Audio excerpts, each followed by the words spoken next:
This is such a rich space, isn't it? I mean, there's so much depth to what we're exploring here. Mark, we posed some questions, as I said, and one of the questions that came up was in relation to the assessment tool. How does the assessment tool fit into this picture? And what are some of the key interventions and learnings that you've had in this space, Mark?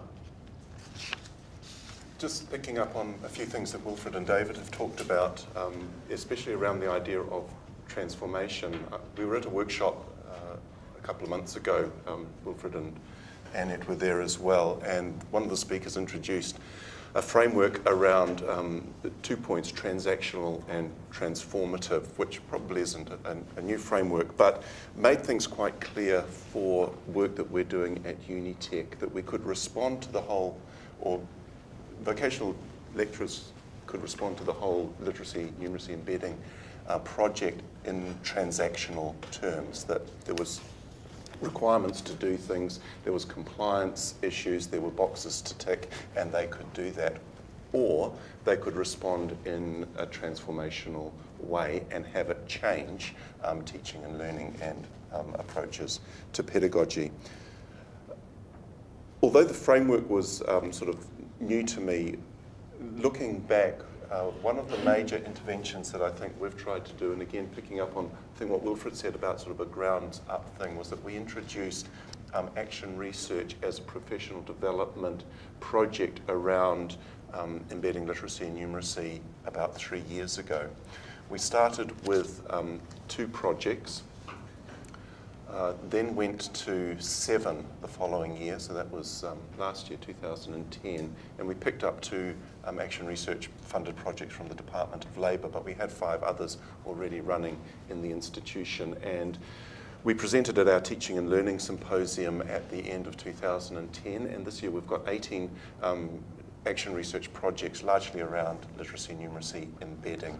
And the point of this, following on from work that Queensland University did with lots and lots of action research projects over about a 10 or 12 year period, was to have that sort of transformative experience for lecturers, have it as a grounds-up activity and project, and also have ownership of the whole thing about looking at the situation, looking at issues in your situation, designing interventions to deal with those issues around literacy and numeracy, and then evaluating those, and then finally presenting on the work that you've done. So if there was one project that I'd look at in terms of creating change for us and being a key intervention, it would be that one. And we're looking probably at maybe 20 projects next year. Some of these ones will continue on, but we've had interest from about 5 new ones already.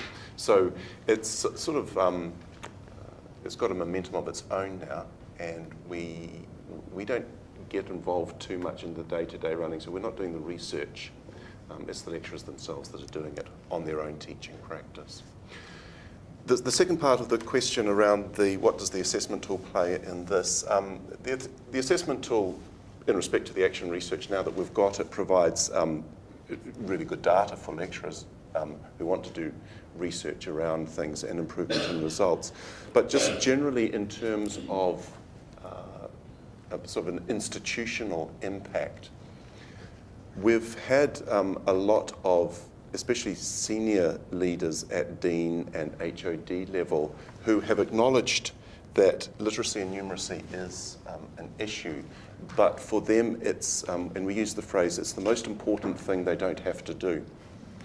And the assessment tool results, which we've been publicising anywhere that we can get an audience, it faces them with hard data on the priority learners, students who are really, really at risk in terms of retention, you know, the ones that are at step 1 and 2. And we came across an awful example of a student at level 7 bachelor course at EAL background who scored on step 2 on his writing. So he's finishing his bachelor course and is at step 2. And we have no idea how that can happen. But it's that sort of data that sits up and hits you in the face and says, you guys have got to do something about this. Fantastic.